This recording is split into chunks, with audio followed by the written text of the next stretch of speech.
You might know them as the live-long and prospering, logically bowl-cutted people who fill out Star Trek, but we know them as some of our most beloved friends, and, well, they gave us Spock, T'Pol and Tuvok, so we kind of love them. But we don't always know everything about them. So, with that in mind, I'm Sean Ferrick for TrekCulture, and here are 10 things you didn't know about Vulcans. Number 10. Satanic Panic. For Gene Roddenberry's 1964 pitch for Star Trek, this gave us our earliest glimpse at a Vulcan, or half-Martian as he is then described. For Mr. Spock, Roddenberry wrote, "The first view of him can be almost frightening, a face so heavy-lidded and satanic you might almost expect him to have a forked tail. He has a slightly reddish complexion and semi-pointed ears." The devilish half-alien creation didn't appeal to everyone, however. Famously unhappy with the too cerebral first Star Trek pilot, The Cage, network NBC made the unusual decision to commission a second. Fearing the reaction of the Bible Belt to Roddenberry's demonic demi-terrestrial, they wanted the guy with the ears gone before any man could go again. The panic over Spock's satanic attained strange heights when promotional material was airbrushed to round Spock's ears and straighten his eyebrows. As Star Trek began to air, NBC tried to limit Spock's screen time and kept pushing for a change to more regular makeup. In fact, the audience had an altogether different reaction to the pointy ears. Spock mania had begun, and so had the story of the Vulcan people. Number 9. Spockamania. As Adam Nimoy tells it in For the Love of Spock, early in 1967, 16 magazine published the Nimoy's home address in error, and soon enough, trucks began to arrive with sacks of mail. Not only were the Nimoys inundated with letters, but fans also paid a direct visit to their house. Spock was an instant hit with the fans, and they wanted more. This was Spockmania. NBC soon changed its tune, giving the Vulcan a far more prominent role. That same year, issue 1 of the first ever Star Trek fanzine, entitled Spockanalia, naturally dedicated to all things Vulcan, was published. Over its 5 editions, Spockanalia featured original fan stories, essays on Vulcan biology, culture, art, psychology, the structure of Spock's family, and even a how-to on how to beat a Vulcan at 3D chess. DC Fontana, Gene Roddenberry and Leonard Nimoy also sent in letters. Issue 1 of Spockanalia is known for giving us the term and concept Ni'Var, meaning to form. Ni'Var is now the name of the unified Vulcan Romulan planet in the 32nd century. The essay Proposed Structural Sketch of the Vulcan Language in issue 3 of Spockanalia was also the first known fan attempt to outline the Vulcan language. Number 8. Getting on your nerves.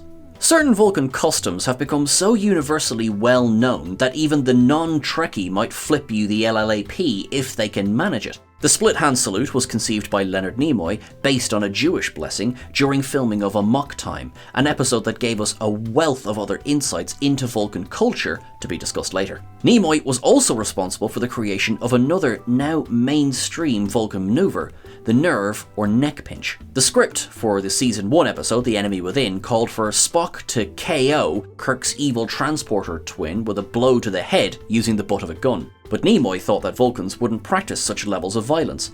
Instead, they would know enough about human anatomy to knock anyone unconscious with a simple pinch to a nerve in the neck. A combined demonstration from Nimoy and William Shatner, who fainted on command, convinced director Leo Penn to include the nerve pinch in the episode. According to the Star Trek Encyclopedia, the shorthand FSNP, famous Spock nerve pinch, then came to be used by the original series scriptwriters as a light-hearted way to refer to Nimoy's immobilizing invention. Number 7. Don't you ever sweat? Resembling humans with slightly pointier ears on the outside, Vulcans have a fairly distinct biology on the inside. Dr. McCoy's heart might have been in the right place despite his caustic humour, but in a manner of speaking, Spock's was not. Aside from their heart being where their liver should be, we know that Vulcans have green blood thanks to copper-containing hemocyanins, although on Earth these normally give a blue colour in their oxygenated state. Vulcans can also function, to a degree, without a brain, go without sleep and water for several days, and, further adapted to their desert planet, possess inner eyelids to protect against the glare of the Vulcan sun. According to the Starfleet Medical Reference Manual from 1977, Vulcans lack sweat glands as a water-saving measure. Their epidermis is actually capable of absorbing water from the air. Heat loss is achieved instead via specialized hyalothermic cells in the dermis and through an extreme dilation of the blood vessels, which gives a greater surface area for cooling. Vulcans also have a mind-boggling average heart rate of 242 BPM and blood pressure of 80/40. Number 6. My very easy method just speeds up naming Vulcan. In Gene Roddenberry's original pitch, Spock and the species were from Mars, but by the time NBC was promoting the first season of the original series, the Vulcanians were from Vulcanus, quickly becoming the Vulcans from Vulcan as the episodes aired. According to Star Trek star charts, Vulcan is located in orbit of the real-life star 40 Eridani A, part of a trinary system with binary pair B and C at about 400 AUs from A. The Eridani location, which originated in James Blish's short story adaptation of Tomorrow is Yesterday, and Roddenberry himself approved the idea in a letter for the July 1991 issue of Sky and Telescope magazine. In the Star Trek Enterprise episode Home, the distance between Earth and Vulcan was given as 16 light years for the first time. Within half a light year, this matches the actual distance between Earth and 40 Eridani A. Number 5. Neurodivergence.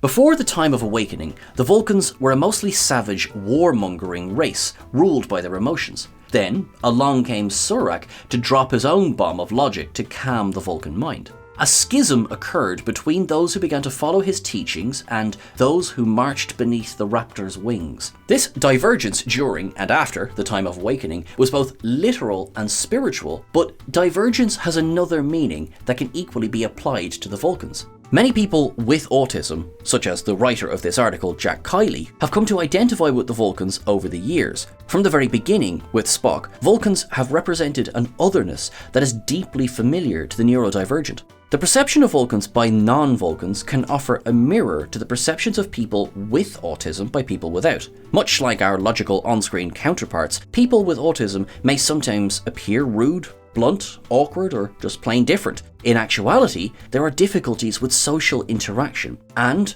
possibly a hypersensitivity to certain noises, smells, tastes, and textures, amongst other struggles and strengths.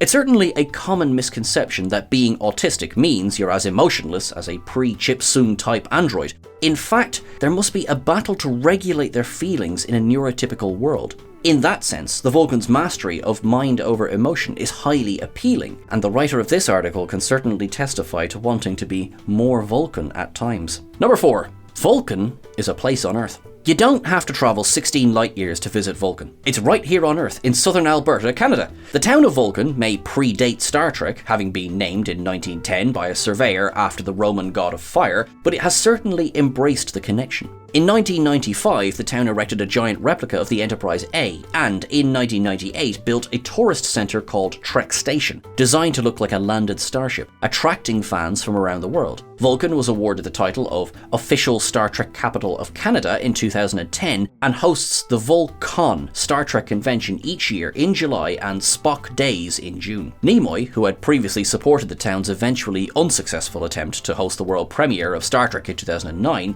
laid down his handprint in the traditional Vulcan salute and unveiled a bronze bust of Spock made in his honour. To pay tribute to his father after he'd passed away, Adam Nimoy visited Vulcan in 2016 to unveil a plaque that was placed beneath the bust of Spock reading, "In loving memory of Leonard Nimoy, we have been and always shall be your friend." Number 3. What does Quark know anyway? In that episode of Star Trek Deep Space Nine, where little orange men descend on Roswell, Quark states, "The Ferengi will have warp drive technology centuries before humans or Klingons or even the Vulcans." The history of Vulcan's spaceflight is a bit muddled and fragmentary, contradicted in other places by the canon, but they definitely had warp drive a lot earlier than that. It is possible that the Vulcans were a warp-capable species even before their time of awakening, our 4th century. We know that they were capable of space travel, at least by the 9th century BCE. The P'Jem Monastery was founded on another planet in 850 BCE. After nearly destroying themselves in the 4th century, it apparently took the Vulcans about 1500 years to rebuild their society and head back out into the galaxy. The Vulcans definitely had warp-capable ships by the 20th century, as one of them gave us Velcro in 1957, and they'd had run-ins with the Andorians before that. Something happened in the 21st century between humans and Vulcans that involved warp drive, I believe, and by the time Quark said the Vulcans should have achieved warp drive, they were already capable of warp 7, just as Earth had launched its first warp drive. Number 2. Hormones are raging, synapses blazing. Every 7 years, roughly, Vulcans are biologically summoned to return to their homeworld to play a very littleized version of Marry, Kill. During the Pon farr, a Vulcan must take a mate or die, fight and kill, or die, or meditate so much they probably wish they were dead. If nothing is done, the resultant neurochemical imbalance is likely fatal within days. Suggested in various ways over the years with Spock, Tuvok and Vorik, and not least in that song the Doctor sings, it would appear that the Vulcans only have sex during the Pon farr. The Starfleet Medical Reference Manual even goes so far as to say that the Vulcan male is only capable of sex approximately once in 7 years. This was never meant to be the implication, however. As original series writer D.C. Fontana stated in the Captain's Logs, The Unauthorized Complete Star Trek Voyages, Vulcans mate normally anytime they want to. However, every 7 years you do the ritual, the ceremony, the whole thing. This every 7 years business was taken too literally. We didn't mean it only every 7 years. Every 7 years would be a little bad, and it would not explain the Vulcans of many different ages, which are not 7 years apart. That seems to be the general consensus moving forward in Star Trek Strange New Worlds. Spock, T'Pring and Chapel certainly haven't gone without for that long. Number 1. Go into the chapel. As we learned in Amok Time, most Vulcans enter into a form of arranged marriage via telepathic bond as young children. Spock and T'Pring's minds were locked together when they were but 7 years of age, so that years later they would be drawn back to each other by the Pon farr for the Kun Ut Kalifi, literally marriage or challenge. Others, like T'Pol and Kos, are wed without the onset of Pon farr, and if you're thousands of light years away from your bonded beloved like Ensign Vorik, you might have to declare Kun Ut Sulik, marriage or proposal, to find a new mate. Most recently, in the Star Trek Strange New Worlds episode Charades, it was canapes and teas, not the birds and the bees, for T'Pring and Spock during the Vishal ritual. Be aware, this is an engagement dinner with the prospective in-laws that will seriously challenge your composure, especially if you're accidentally human. The Vishal dinner was entirely new lore for the Vulcans, created from scratch, as Star Trek Strange New Worlds co-showrunner executive producer Henry Alonso Myers put it, purely out of us thinking it would be a funny thing to watch Spock go through this as a person pretending to be a Vulcan. The props used for the dinner were also the most expensive of the season. The Vulcan kettle was 3D printed and, for pouring convenience for Ethan Peck, contained the exact amount of water required for the cup that sat within the larger vessel, which was itself made of solid brass. Of course, we know where things are headed for T'Pring and Spock where marriage is concerned. His name is Ston. Who would blame T'Pring either when, at the moment, her fiancé is off to another chapel? That is everything for our list. Do you reckon we missed anything big? Let us know. You are all awesome and wonderful. Remember, you can follow us over on Twitter at TrekCulture. You can follow us on Instagram at TrekCultureYT as well. Follow myself at Sean Ferrick on the various socials. You are all wonderful. You are fantastic. Make sure that you look after yourselves. And whether it's logical or not, treat yourself to some happiness, because you deserve it. Thank you so much, everyone. We'll talk to you soon. Bye.